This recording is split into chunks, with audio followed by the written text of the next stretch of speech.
so much for attending. We had hoped to have this event in person way back in March of 2020, and I'm sure you can imagine why we didn't do that. But we're excited that we've brought the training virtual.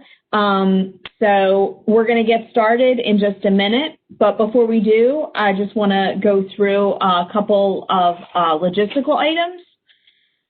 Today's session is a general introduction to air permitting. All of the attendees are muted.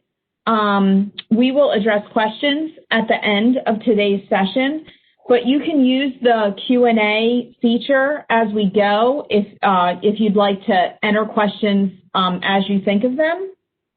Callers will also have an opportunity to ask questions at the end of today's presentation. We are recording today's session so that it can be made available for viewing in the future.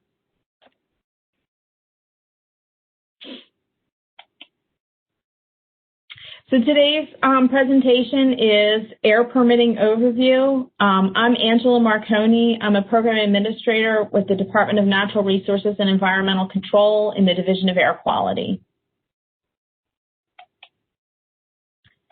Some information, we are doing 3 virtual lunchtime sessions. Today is our first, and we will have 2 subsequent sessions. Next week's session on January 19th will focus on a case study for permitting of boilers, and on the 26th we will focus on a case study for permitting of generators. So we hope that you're able to join us for those sessions as well. There's a link to the registration shown on this slide, and I believe the slides were also emailed, so you should have that link if you're interested.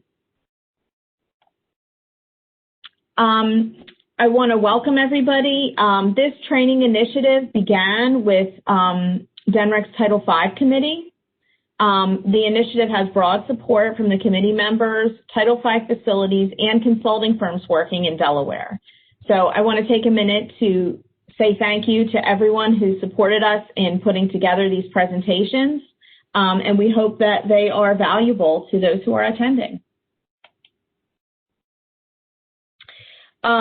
First, a little bit about the Department of Natural Resources and Environmental Control. Typically, we call ourselves DNREC. Our website address is there. It is denrec.alpha.delaware.gov. And this training is being put on by the Division of Air Quality. I am the head of our engineering and compliance section. And we take care of permitting, compliance work, and enforcement work for the air permitted facilities in the state of Delaware. In subsequent sessions, some of my engineers are going to be presenting. Joe Cotis is a permitting engineer, and Whitney Deal-McGuigan is also a permitting engineer. We will also have participation in the subsequent sessions from All Four. All Four is an environmental consulting company headquartered in the greater Philadelphia area and supporting clients around the U.S. All Four primarily assists clients with regulatory compliance, air permitting, air dispersion modeling, ambient pollutant and meteorological monitoring, and continuous emission monitoring. And we'll have presentations from Maggie Green and Bob Kuklitz. So look for them in the subsequent sessions. We also will have presentations in the subsequent sessions from Rick Drazich, who is an environmental engineer for DuPont, and Bill Harris, who is an environmental compliance officer for the University of Delaware. So what are we going to cover today? Today's session is going to go over some air permitting basics. I'll talk about different categories of air permits, what kind of equipment needs an air permit, and go through the application process. The subsequent sessions on boilers and generators are specific case studies to give you an idea of different perspectives that go into preparing an air permit and how regulations apply. So, will I be an expert after today's training? The short answer is no. Air permitting is complex and nuanced. The goal for today is to introduce you to the concepts, and as the training progresses, dive deeper into specific examples, and ultimately let you know how to get more info. So this training is not intended to provide regulatory determinations. Regulatory determinations are very case specific, and so if you have questions, I encourage you to reach out to the department, and we can work with you. This is just a little warning. A lot of the terminology we use in air permitting gets into alphabet soup, and so I hope to avoid using too many acronyms as I go. I will make an effort to avoid doing that. If it happens, I do apologize. You will see them, terms sprinkled throughout the presentation, but I will explain what they mean as we go.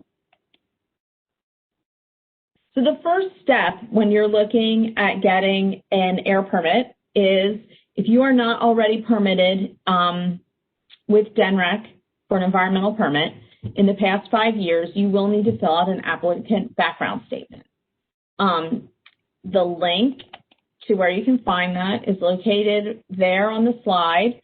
And this form requires information such as company ownership and, very importantly, disclosure of environmental violations and settlements that may have occurred in other areas. It's important prior to beginning operation in Delaware that DNREC understands the history of the applicant.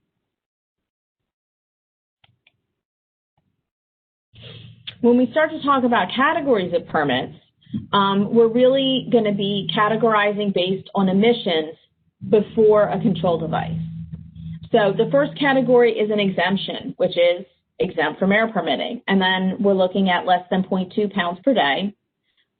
Registrations is the next category, and that would be from 0.2 pounds up to 10 pounds per day, and that's a maximum. Natural minor permitting, also called Reg 2 or Reg 1102, because that's the Delaware regulation that outlines the requirements, are for operations that are greater than 10 pounds per day. Synthetic minor, which we call SM, are operations restricted to remain below the major source threshold. And Title V, which is abbreviated TD, would be over the major source threshold. So this just shows you the progression down from exemption going up to Title V. Important thing to note is that we have natural minor permits. And when we get to synthetic minor, we're talking about a facility-wide permit, and that's the same for Title V. So we'll get into that a little bit more in the subsequent slides. So I mentioned Reg 1102. What is 1102? It is 7 Delaware Admin Code 1102. The link is provided on this slide. And this section of the code explains the permitting process and requirements for the permit applications, the advertising, and the permitting itself. So there's a lot of information contained in this regulation. When we talk about exemptions, sources are considered exempt if emissions are less than 0.2 pounds per day before controls, or equipment that is listed in Appendix A of Regulation 1102. A few examples of equipment in Appendix A are natural gas boilers that are less than 15 MMBTUs, emergency generators that are less than 450 kilowatts, and you can see the regulation for more information on this list. It is a lengthy list. An important thing to note about the list is that these sources, although they're considered exempt sources, would be included in a facility-wide permit. such as a synthetic minor or a Title V permit. So it's important to consider your specific facility setup, even when you're reviewing the exemptions. Moving on to registrations. A registration means that the total aggregate emissions before a control device are at least 0.2 pounds per day, but less than 10 pounds per day. And that's a maximum daily emission. It is not the average. So if it ever goes over 10 pounds per day, you need a permit. A permit is required if the control device is needed to meet a federal and/or state emission limitation or standard. But if you are eligible for a registration, what needs to be submitted? We have a registration form, and there's also a screen modeling spreadsheet. And then also any safety data sheets or supporting documentation would need to be submitted as well. For natural minors, we have two different things to talk about: the natural minor permit and also a natural minor facility. So a natural minor permit is each permit number addresses an emission unit or an air pollution control device. For the facility, you would have a facility that has at least one natural minor permit, but it could have several or even many, depending on the size of the operations covered by the permits. The total facility potential to emit must be less than the major source threshold, though, if you are a natural minor facility. So this slide is going to give us a little bit of an idea of what a natural minor facility might look like. So we have emissions are less than 10 pounds, or emissions are, 10 pounds per day or greater from the stack prior to the air pollution control device. So here we have emission unit 1 with no control device, and it would get a natural minor permit. Here we have emission unit 2, which does go into an air pollution control device, and this process would get a separate natural minor permit. And they could be located at the same facility. At that point, we would look at the facility-wide operations and determine if a facility-wide permit is necessary. If it's a natural minor facility, there would not be a facility-wide permit. But once you're a synthetic minor or a Title V, that's when we need a facility-wide permit. So some other things to consider. Natural minor permits add up at a facility and can lead to synthetic minor or Title V requirements. Another thing is that federal rules may apply. These include maximum achievable control technology, which is called MACT, national emission standards for hazardous air pollutants called NESHAP, and new source performance standards, which we refer to as NSPS. This is where the alphabet soup comes in. Delaware also has a state regulation called Minor New Source Review, and this applies to new sources with greater than 5 tons of emissions. So it's important to evaluate your process and see if Minor New Source Review may apply. New major sources or major modifications at existing sources will trigger additional requirements. And that's when things tend to get really complex. So I'm not going to dive into that. But if you have questions, you can always reach out to the department to follow up. I have 2 slides that I'm going to go through the major source thresholds in the state of Delaware. So the thresholds are different depending on which county you're in and depending on what pollutant we're talking about.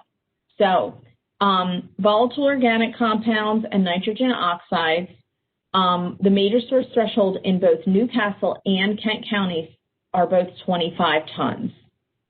For Sussex County, volatile organic compounds, the major source threshold is 50 tons, and for NOx, nitrogen oxides, the threshold is 100 tons. For carbon monoxide and sulfur dioxide, the thresholds are 100 throughout the state. Moving on, we have particulate matter, and the threshold is 100 tons throughout the state. And for hazardous air pollutants, there are two numbers shown. The reason why is it means 10 tons of any single hazardous air pollutant or a combination of 25 tons of total hazardous air pollutants. That would trigger the major source threshold in any county of the state. And other air pollutants also at the level of 100 tons throughout the state. So, potential to emit is an important concept to talk about. Permitting is based on your theoretical maximum emissions. So when we are looking at permitting a process, we are looking at operations that would go 24 hours a day, 7 days a week, 365 days a year.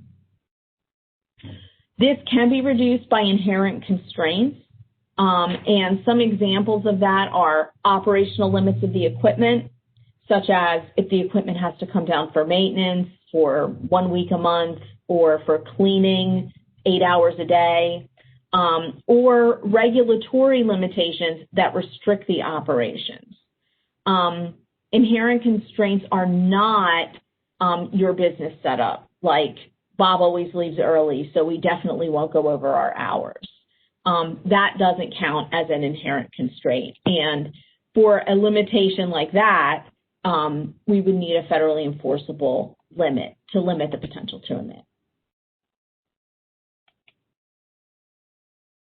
So we've talked about natural minor facilities, and I've mentioned synthetic minor facilities. A synthetic minor facility is a source that agrees to limit its emissions through conditions in the permit, often related to hours of operation, throughput, or capacity, so that the potential to emit air contaminants is less than the threshold for applicability of a particular federal requirement.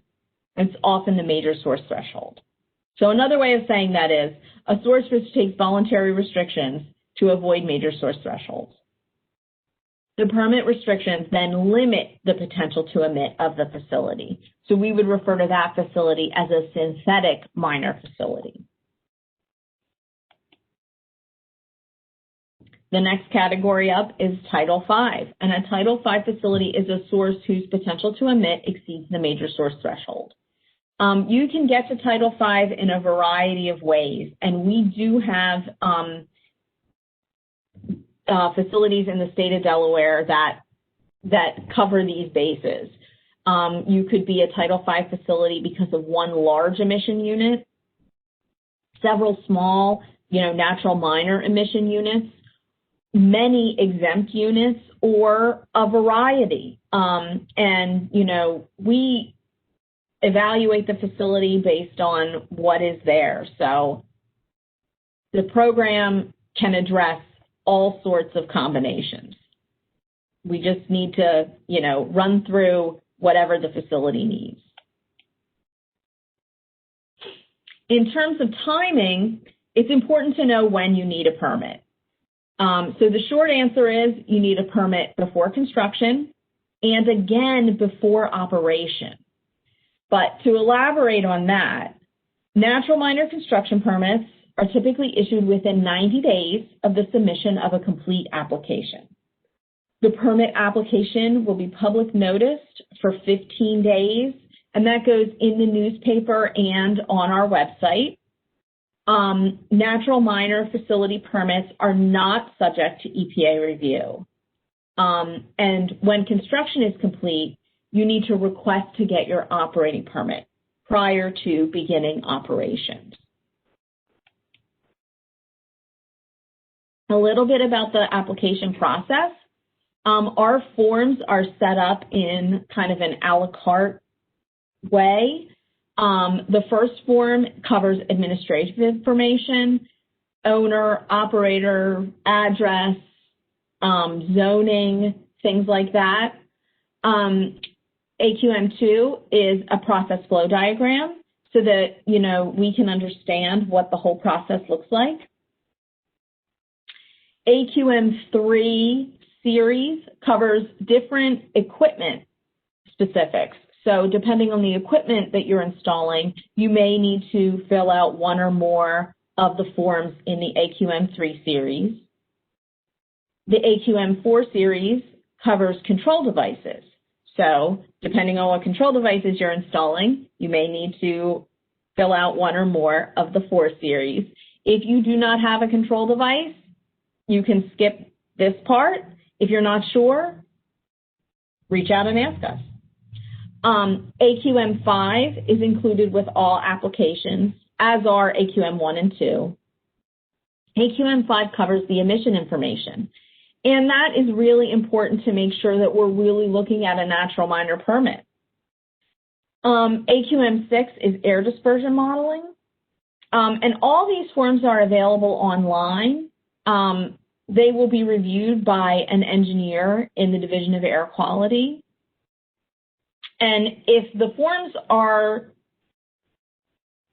complete, then we'll proceed with getting to issuing a permit. If they are not, we'll circle back with you, or depending on the issues with the application could be returned. The first step in application review is determining if the application is administratively complete.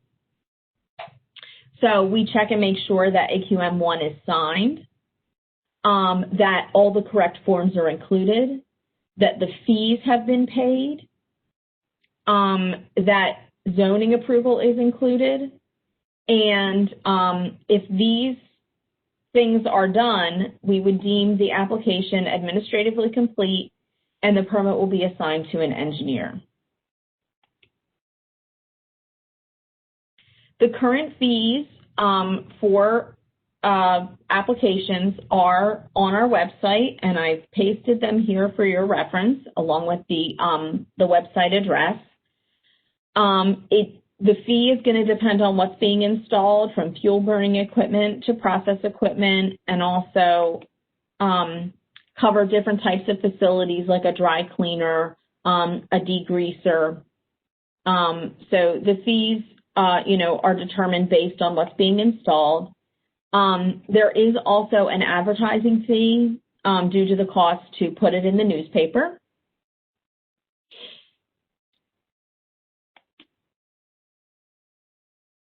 Moving on for the application process, once we have an administratively complete application, then we go to review for technical completeness. If the permit is technically complete and we have all the information we need to proceed, the permit application would be advertised for 15 days in the newspaper and on the website to give the public an opportunity to comment or possibly request a hearing if they are interested. If no hearing is requested, work on the permit begins, and it can take up to 90 days for issuance. If you are waiting and you haven't heard, you can always reach out to us and say, what's the status of my permit? How's it coming? Check in with us. This is what a public notice looks like in the newspaper. So you may have seen them in the newspaper and never noticed. You may have never seen them at all. But it says which regulation applies at the top.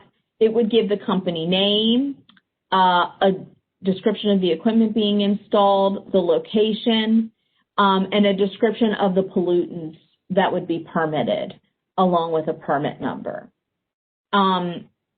This information is also available at our website, and you can call our office if you have any questions.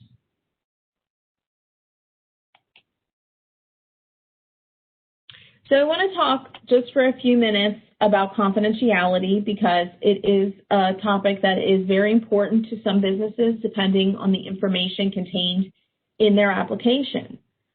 DNREC is a public agency of the state of Delaware, and we are subject to Delaware's Freedom of Information Act.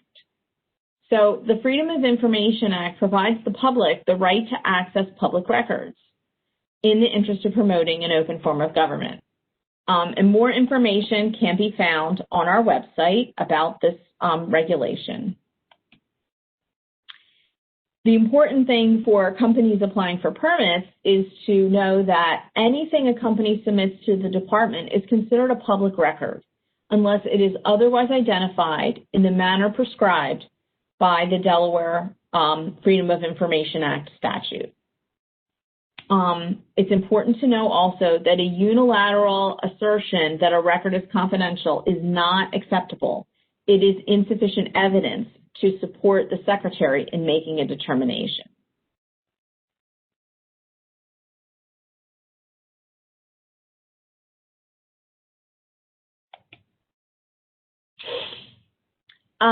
So if you're going to prepare a confidential submittal, we want to make sure that you understand what to do and what not to do.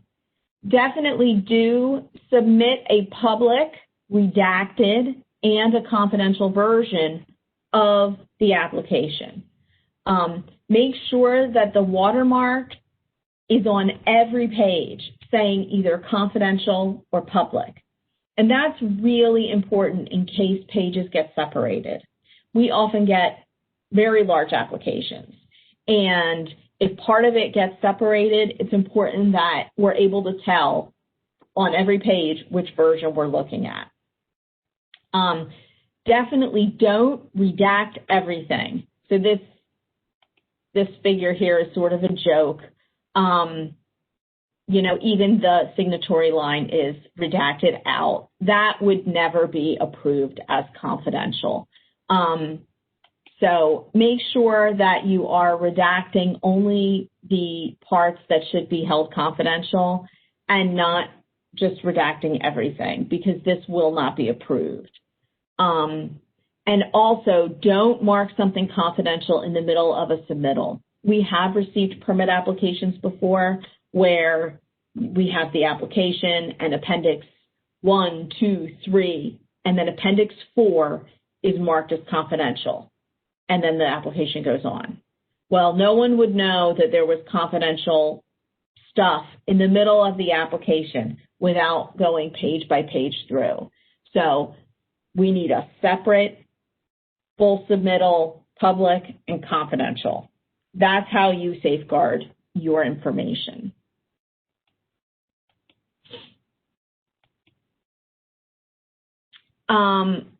As far as the process, when will I get my permit? We strive to issue construction permits within 90 days of application. And part of making that happen is making sure that we have high quality applications coming to us. So if you're preparing an application, we always encourage applicants to reach out to us prior to submitting for a pre-application meeting. And that gives us a chance to go through what you've prepared, discuss the process with you, ask any questions, and make sure that the information that we need is there. It'll also give us the opportunity to let you know if you say, gosh, I'm really not sure about this question here. I won't know until, you know, next month. Is that a reason to hold up my application? It gives us the opportunity to let you know, because you might make a decision without consulting us and it might not be right. So keeping the lines of communication open is beneficial for all of us. And of course, now we would be doing virtual pre-application meetings, but I encourage you to reach out if you're preparing an application to make that happen. For an operating permit, we don't control the timing of that as much as you do. It happens after you've completed construction and also after the construction to operation inspection is complete.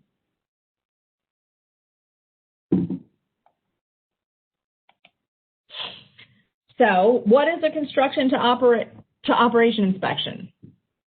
A construction permit allows the applicant to construct, troubleshoot, test, tweak the process, but not operate.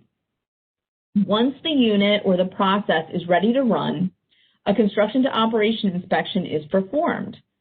If all is well, and that means that you have installed the equipment that you applied to install, that it's operating properly with no visible emissions, and has the correct monitoring devices installed, like gauges or flow meters, and also that you have prepared your record keeping so that everything is in place for you to operate in compliance with the permit, then your natural minor permit would be issued as soon as possible following a successful inspection.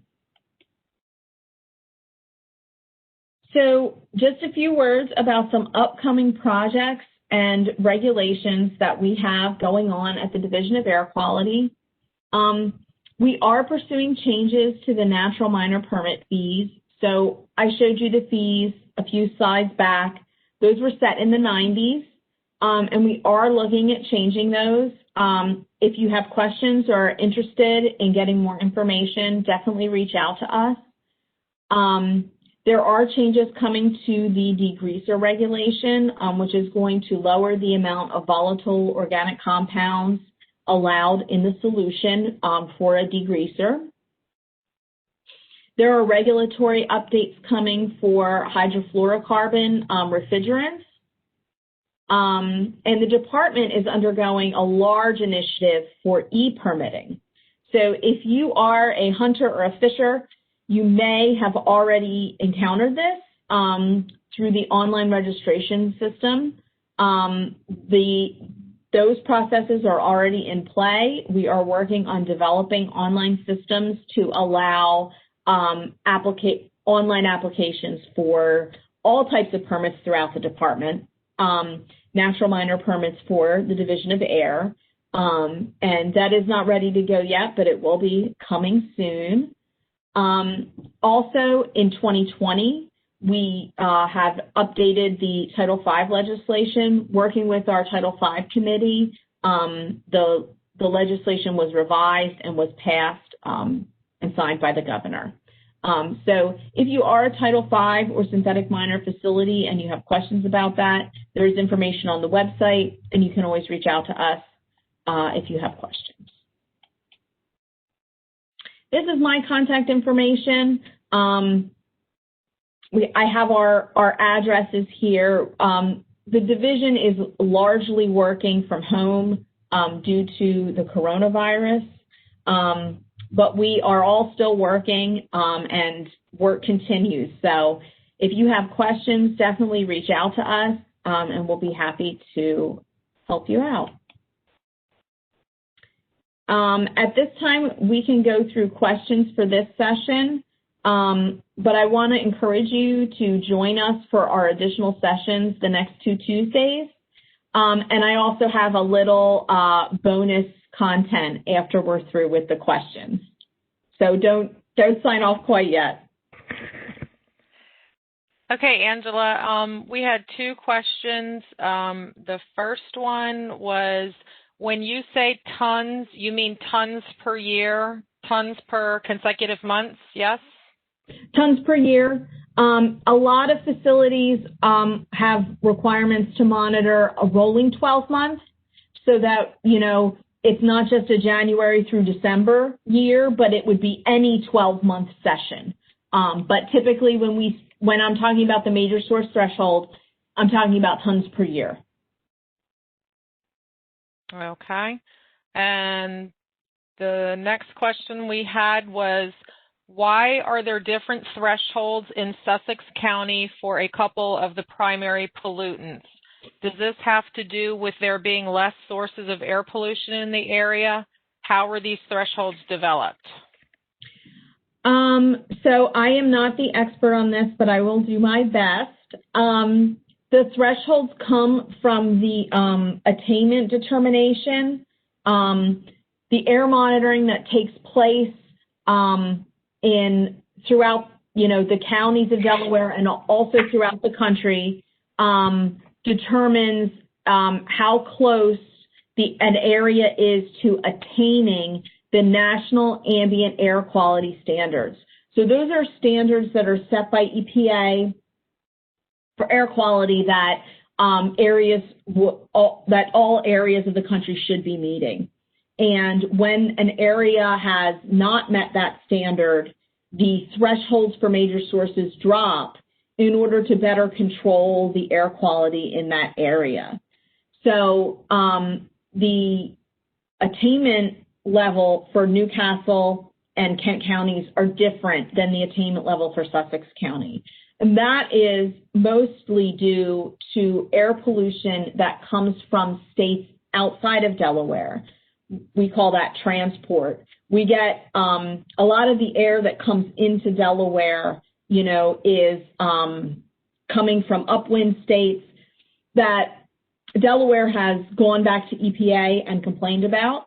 But it affects our air quality, and that is why we have a lower threshold in Newcastle and Kent counties. It's not a facility issue. It is more of a transport issue.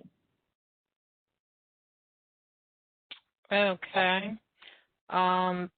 Bear with me just 1 second, please. Sure. Okay. I think there may be a few other written questions coming in. At this point, I don't have any. I've asked somebody to send them to me as well if they were supposed. I think they were sent to you. Okay. I'm not sure if they were for later or for the whole group here. But what I wanted to do is we do have a number of folks that have called in. And I can't tell from our attendee list here if they are strictly on their phones with audio only. So I'm going to unmute everybody for a minute and ask for any callers to speak up if they have any questions so that they have an opportunity to ask that. So let's see here. I can't deliver clear title right now because Okay, that was very loud. I apologize for that. If everybody could mute themselves when I unmute if you don't have a question so that we can have the opportunity for callers to ask a question, that would be helpful. I'm going to try this again. You can set them up. I don't know about plugging them. Runs with the property. Doesn't tie it and tells it to do. Or let me know your name. Lien on the property. Right.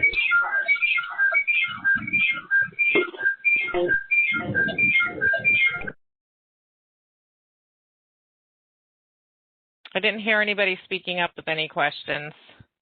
No, I didn't either. If people have questions and they're not able to enter in the Q&A, you can follow up with us after the fact, and we will get back to you. Tom Webster has asked me to go through some of the exemptions allowed under 1102 Appendix A. I think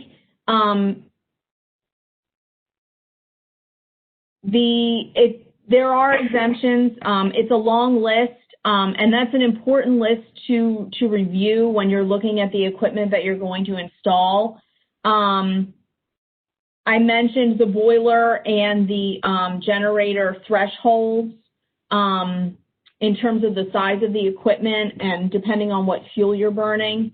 There may be an exemption that applies, and these are especially important for natural miner facilities. But it's important to remember that if you are a synthetic miner or a Title V facility, these exemptions only apply when another regulation in Delaware, 1125, which is for major sources, when that doesn't apply. So review the exemptions. If you think they apply to you, please reach out to us. Because having the discussions prior to new processes being installed is so valuable. It's valuable to us as well as to the applicant. So I encourage you guys to do that.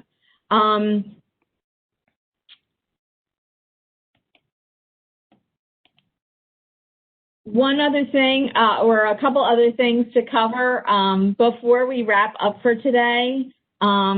We have a top 10 ways to prepare for a successful inspection. So if DNREC is coming out to do your C2O inspection or just a general compliance inspection, these are good tips to set you up for success. So we recommend that you find and read your permit. Review your record-keeping requirements. Gather all your records. And due to COVID, we have been doing a virtual submittal prior to the inspection for compliance inspections. And this allows staff to spend less time at the facility and have a chance to go through all the records without being, socially distanced and masked and all that. Notify DNREC of any PPE requirements and safety concerns that you have at your facility. Be prepared to reschedule if the weather conditions prevent good accessibility. Ensure that emission units are scheduled to operate. And if they're not, let us know so it might affect when we're deciding to come out. Ensure staff availability during the inspection. It's important for inspectors to have the opportunity to discuss operations with the staff who have their boots on the ground. Set aside a spot to work from during the inspection. Request a summary of the findings. You should know, what the results are to your inspection. And make sure that if there is follow-up information that's needed, to provide it promptly. We also have a list of the top 10 NOVs to avoid. So this is a recommendations of things not to do. Operating an emergency generator for testing on an ozone action day. We do have an email list that notifies facilities of ozone action days, so you can sign up for that and always be in the know. Don't install or modify equipment without a construction permit. Don't operate your equipment without an operating permit. Don't exceed your emission limits. Definitely make sure you're not operating an emergency generator as a distributed generator. The definitions are confusing, but have a look at them. And as I said many times throughout this, reach out to us if you have questions. You can also attend the generator presentation in 2 weeks, and they will go through additional information on generators. Yeah. Oops, sorry. Are you still going through your list? I'm sorry. Oh, I just have 6 through 10. Okay, sorry. After that, we do have a couple other questions that came in. My apologies. Oh, no worries. Number 6, don't leave VOC containers uncapped while not in use. Make sure you're not creating false record keeping. Make sure you're not creating fugitive dust emissions. Make sure that you don't continue to operate equipment when the operational limits are not being met. And make sure that you don't fail to submit your reports by the required deadlines. Those are the top 10 NOVs we recommend that you definitely avoid, although we recommend avoiding all notices of violation. Michelle, are there more questions? Yep. Okay, this other one is, if you have an existing permit and add an emission control device, would you have to get a construction permit or just a modification to an operating permit? Most likely you would need a construction permit to install the control device, but we are very supportive of installing control devices and reducing emissions. Okay. And I'm not sure if you addressed this one or not. Are there plans to make the permits available to be online in the near future? We are working on our online system for accessing documents. Documents are accessible right now. It is not a very user-friendly setup at present, but DNREC is working on improving that. And it's available through the Department Environmental Navigator, which is available on our website. And if you have questions about that, you can reach out to us and we can provide more information. They are available right now, and certainly they're definitely available via FOIA request. Okay. Somebody had asked if the slides will be emailed available. I did email them about a half hour before our session, which may not have made it to folks prior to them joining this. So they should have it via email. If anybody did not get that email and would like the slides, please just send us an email and we will get them out to you. You can either go to the calendar event and get my contact information, or if you want to jot it down, it's Michelle, MICHELLE .Jacobs, JACOBS @delaware.gov, and let me know you need them and I'll be happy to send them to you. And let's see, we have another question. Are the Title V changes for 2020 mainly just fee changes? Yes. There are changes to the billing in terms of how the billing is done and when the billing is due. Okay. And I believe that is it.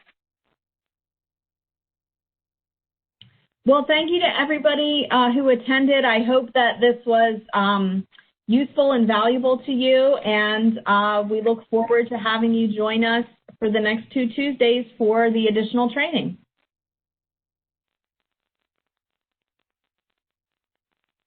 Thank you.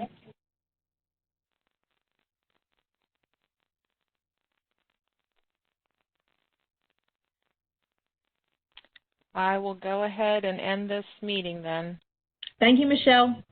You're welcome. Thank you.